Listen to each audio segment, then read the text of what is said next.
Hello everyone, and first of all, thank you so much for your good wishes on Teachers Day and God bless you all. आप सब बहुत अच्छे से पढ़ाई करो, ठीक है। लाइफ में सारी सक्सेस मिले आपको, जो भी आप चाहते हो, आप इतनी मेहनत करो। चलिए, अपन मूल कंसेप्ट ख़त्म करने पे हैं और हमारा टेस्ट भी हो चुका होगा। ये वीडियो जब तक आपके पास जाएगा तब तक, ठीक है। तो बेसिकली हमने नॉर्मेलिटी के क्वेश्चंस नहीं किए, बाकी सारी कंसंट्रेशन पे हमने क्वेश्चंस किए थे। तो आज जो हम क्वेश्चंस करेंगे वो होंगे नॉर्मेलिटी, ठीक है। साथ में जो मैंने आपको बोला था कुछ इंपॉर्टेंट क्वेश्चंस हैं, उसका एक वीडियो लेक्चर और दूंगा मैं आपको, जिसमें कुछ अच्छे टाइप के क्वेश्चंस हम करेंगे। बट आज जो हम स्टार्ट कर रहे हैं वो है वापस से वही कॉन्सेप्ट नॉर्मेलिटी। तो देखो, नॉर्मेलिटी मैंने तुम्हें पढ़ा दिया था। नॉर्मेलिटी इज इक्वल टू क्या था? Normality is number of gram equivalent present in 1 liter of solution, ठीक है। नंबर ऑफ ग्राम इक्विवेलेंट क्या था?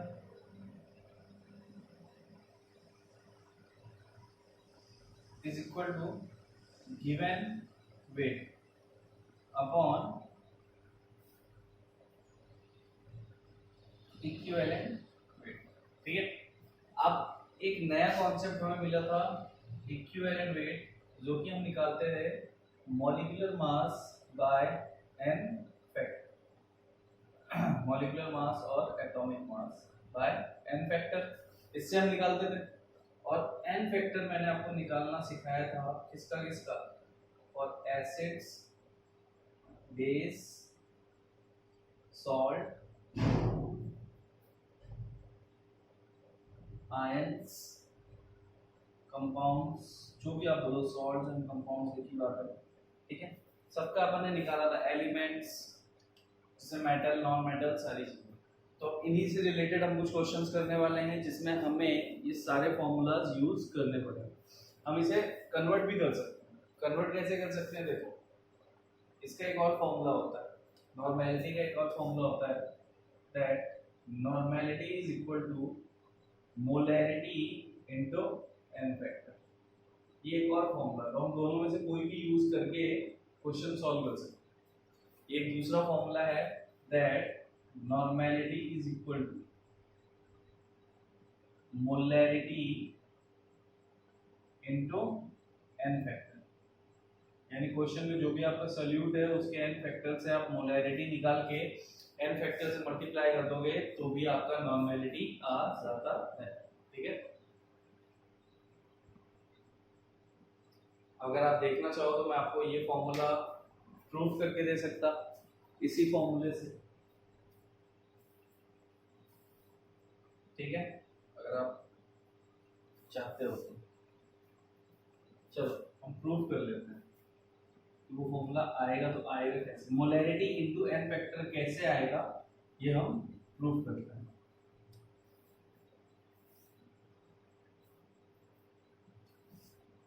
नॉर्मेलिटी इज इक्वल टू क्या? Number of gram equivalent present in 1 litre of solution. Number of gram equivalent क्या होता है? It is given weight upon equivalent weight, यही होता है ना, given weight upon equivalent weight. और इक्विवेलेंट वेट क्या होता है? Molecular mass by n factor, और ये एन फैक्टर चला जाएगा ऊपर मल्टीप्लाई में, ठीक है। तो यहां से क्या आ रहा है? देखो, normality is equal to given weight upon molecular mass into 1 litre of solution. इसकी बात करो तो ये हो गया मोल। ये किसको इंडिकेट कर रहा है? मोल, मोल अपॉन वॉल्यूम। ये क्या हो गया पूरा टर्म? मोलैरिटी, और ये जो बचा हुआ है वो क्या है? Into an. तो मोलैरिटी के लिए अगर लीटर में दिया हुआ है तो एज इट इज आप यूज करोगे, और नहीं दिया है, एमएल में दिया है, तो आप क्या करोगे? ऊपर 1000 से मल्टीप्लाई करोगे। तो ये चीज आपको बताने की जरूरत नहीं है, ये सब आप समझते हो, ठीक है।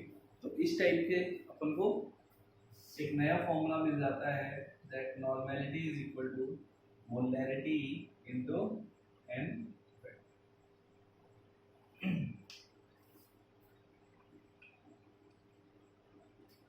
इंपॉर्टेंट फॉर्मूला है, नोट डाउन कीजिए।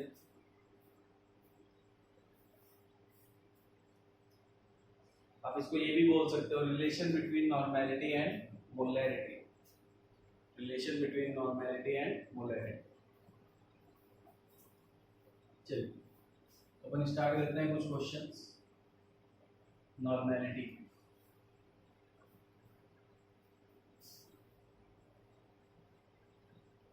आपके पास दो फॉर्मूला है, एक लॉन्ग वर्जन है, एक शॉर्ट वर्जन है। मोलैरिटी वाला शॉर्ट वर्जन है, आप उसे भी यूज कर सकते हो, दोनों से आपका आंसर सेम ही आने वाला है, कहीं भी कोई चेंज नहीं है।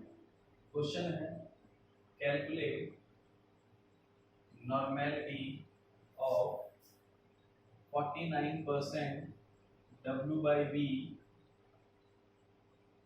H2SO4 solution. अब देखो हमें नॉर्मेलिटी फाइंड करना, हम दोनों पैटर्न से फाइंड करेंगे। तो 49% W/V का मतलब क्या है? 49 gram of H2SO4 present in, किसमें प्रेजेंट है? अब नीचे क्या है, ये क्या हो गया? परसेंटेज कंपोजिशन, और परसेंटेज कंपोजिशन में आपका क्या होता है? परसेंटेज कंपोजिशन में सीधी सी चीज है कि ऊपर जो भी रहता है, W रहा तो वेट, V रहा तो वॉल्यूम, वो हमेशा सॉल्यूट का होता है, और नीचे जो होता है वो होता है सॉल्यूशन का, और 100 पार्ट्स में ही होगा हमेशा, present in 100 ml of solution. तो ये दो चीज इसने दे दी। अब हमको यही चाहिए था, हमको सॉल्यूशन का वॉल्यूम चाहिए था, और इसका क्या चाहिए था? इसके मोल्स वगैरह चाहिए था, या फिर ग्राम इक्विवेलेंट निकालना था, हम निकाल लेंगे। तो normality is equal to number of gram equivalent upon volume of solution. तो पहला ये फॉर्मूला हो गया। नंबर ऑफ ग्राम इक्विवेलेंट क्या होता है? Given weight. तो गिवन वेट भाई हमने निकाला था, नंबर ऑफ ग्राम इक्विवेलेंट का फॉर्मूला क्या होता है? नंबर ऑफ, अभी हमने थोड़ी देर पहले लिखा था ना, gram equivalent is equal to given weight upon equivalent weight ही होता है ना। तो देखो नंबर ऑफ ग्राम इक्विवेलेंट, तो गिवन वेट 49, इसका इक्विवेलेंट वेट निकालना है। तो H2SO4 का मॉलिक्यूलर मास कितना होता है? Molecular mass is equal to 40, molecular mass is equal to 98 होता है। हमें क्या निकालना है?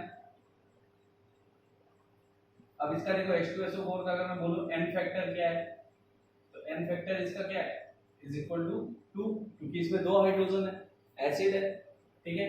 अब हमें क्या निकालना है? Equivalent weight. तो equivalent weight is equal to क्या हो जाएगा?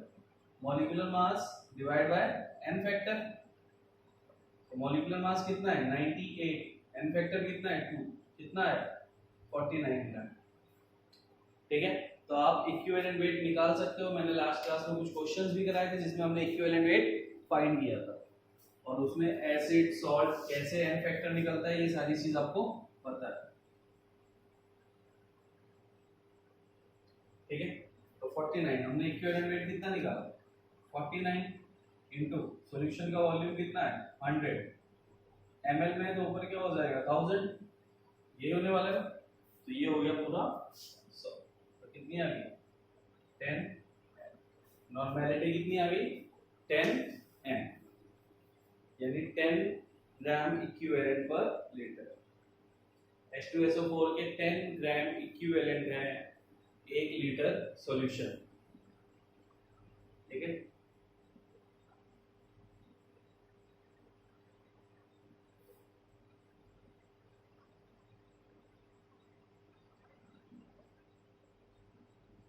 तो ये था पहला फॉर्मूला जिससे हमने डायरेक्टली सॉल्व कर लिया। अब अगर हम दूसरा फॉर्मूला यूज करते हैं, like normality is equal to molarity into n factor, तो हम कैसे सॉल्व करते हैं? तो देखो उससे भी हम सॉल्व कर सकते हैं। डाटा तुम्हें पता चल चुका है। अब भाई आप लोग ये सब पढ़ना आपको आना चाहिए कि 49% W/V दिया है, या बाई मास दिया है, बाई वॉल्यूम लिखा है, तो उसका मतलब क्या होगा।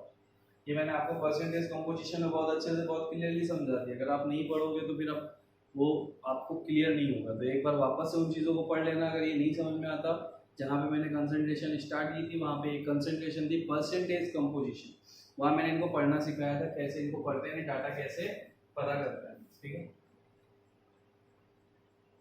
Normality is equal to molarity into n factor, n factor 2 होता है। मोलैरिटी हम फाइंड कर लेते हैं। Molarity is equal to given mole upon volume of solution, यही होता है। मोल निकालना है, mole is equal to given weight upon molecular wait.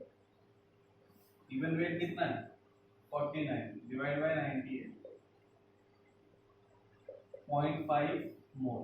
मोल कितने आ गए 0.5, 0.5 डिवाइड बाय 100 इंटू 1000 कितना हो गया 5 मोल पर लीटर। मोलैरिटी कितनी है अभी 5 मोल पर लीटर। नॉर्मैलिटी कितनी हो जाएगी 10।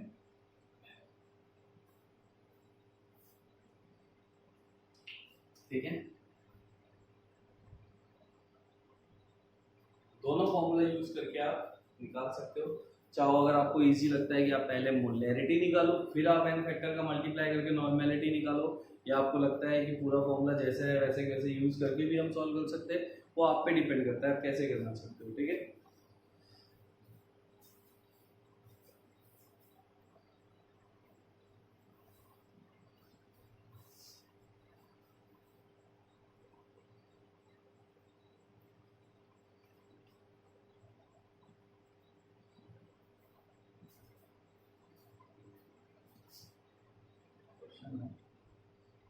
Calculate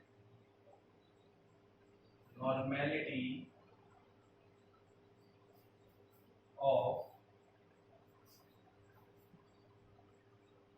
500 gram of